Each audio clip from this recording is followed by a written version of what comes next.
Welcome friends.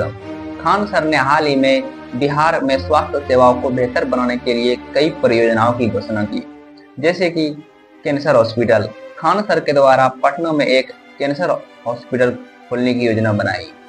यह अस्पताल रक्षाबंधन के अवसर पर एक छात्रा के अपील के बाद ही शुरू किया जा रहा है। दूसरा है डायलिसिस सेंटर।